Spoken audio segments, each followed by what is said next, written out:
In studio today, we meet cancer survivor and the regional manager of the Reach for Recovery organization, Carla Lind. Now, she joins us to chat about the exceptional work that they do at Reach for Recovery and, of course, to shed some light on the Ditto projects for prosthesis. Welcome to the loft, Carol.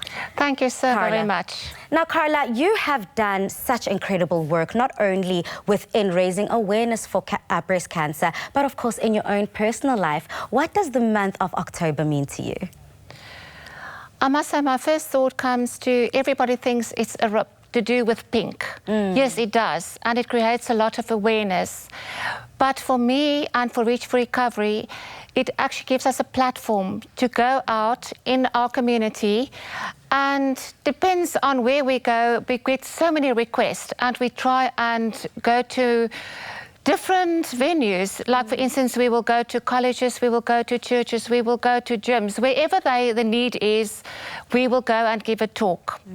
So, of course, for you, I think October is more about just speaking, connecting and sharing information. Absolutely. It's because it is so out there that people are, I think, more aware, and they actually see it on TV, they see adverts, and everywhere they look in the newspaper and in the media, it is to do with pink. And then they start thinking, but why is it? And that is so important that we create that awareness that it is Breast Cancer Month. Of course, and we, of course, here on Afternoon Express wear our ribbons with absolute pride. And you have been a proud, triumphant warrior, of course, a cancer warrior. How have you survived the trauma of the disease? I must say, when I was diagnosed 7 years ago, I was really shocked. I mean, I didn't feel a lump. I was not feeling ill. There was no indication that I was sick. And then my gynecologist said she thinks I should go for just a routine mammogram. And I thought, yes, it's something on my list to do, and I think it's a good idea.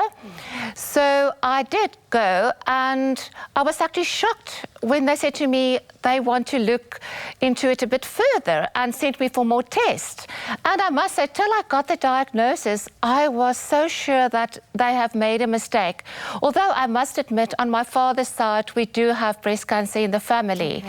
So, but for myself, I was really flabbergasted when I got the diagnosis, and my first thought was, I am going to die and not see my 2 sons grow up.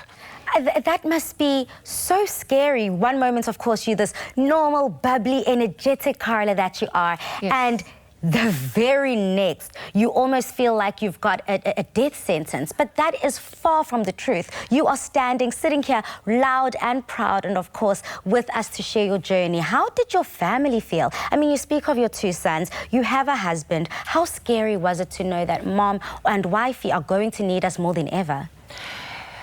You know, when you get diagnosed, your life changes immediately. Not just the scare of you may die, it's that you don't really have all the knowledge that you need to make an informed decision. And I discussed it with my husband. My children were then quite young still, and we decided that we'll first go and see the oncologist and hear what the journey will be, and then inform the children. We did tell them that there is something amiss with mommy, but we didn't go into too much detail.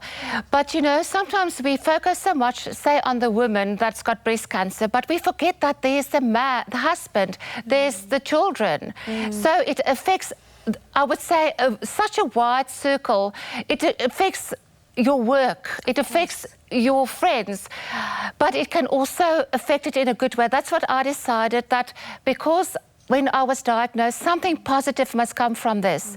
And seeing that I was a house executive at that stage, I had the time. And also because of the volunteer of Reach for Recovery who visited me in hospital. I like talking to people, and I thought maybe this is the way to go, not knowing that so many years later I would be so involved in Reach for Recovery. And how does your role look like as the regional manager? You know, the regional manager is for the Western Cape region only. We have got 23 different branches all over South Africa, but talking from the Western Cape, and specifically also I'm the chair lady for Cape Peninsula branch. We're quite a very big branch, and we visit all state and private hospitals from Mitchell's Plain all the way up to Tableview. We even go to Paul, Hermanus, Stellenbosch. So basically it is like, I want to say I have got a full-time job without a pay. We are all volunteers. Oh, wow, that is beautiful. And I think it's that volunteer work and that giving back that also feeds you inside. So it might not feed you financially, of course, but inspiration and, of course, giving back is so, so, so key. And you're doing that with the Ditto Project. I am blown away by this initiative. And I think that it is so key because a lot of women who go through mastectomies have body dysmorphia, they feel less womanly. So please speak to me about the incredible work that you do and the prosthesis that goes around it. In 2011, in conjunction with the mushroom farmers of South Africa and a leading supermarket retailer, they decided that, first of all, mushrooms are very healthy for breast cancer. Oh, wow, okay. And secondly, they decided there is such a need out there because if you've got a medical aid, then you can go, you can have your treatment, you can go have immediate reconstruction. You can actually go to a mastectomy boutique and off the shelf get external prosthesis with a mastectomy bra. But then are those people, majority of our population, who don't have that privilege. I was going to say, that's so much money. That seems so expensive. Extremely expensive. Wow. So Reach for Recovery decided that that is where we will be able to assist state patients. And they created in 2011 the Ditto Project. It is where state patients with a valid state hospital card can come to Reach for Recovery, where they can actually be fitted with an external prosthesis. We are so fortunate that we can actually offer them in different sizes, in different styles and different colors. Wow, that seems incredible. So this is just a prosthesis that one can put on and off every day, and it kind of adds those womanly curves that we dearly miss. Absolutely. And we also give them care instructions. Okay. So if they look after them properly, it can actually last up to 3 years. And then they can come back and we can actually give them another one. We give it to them free of charge.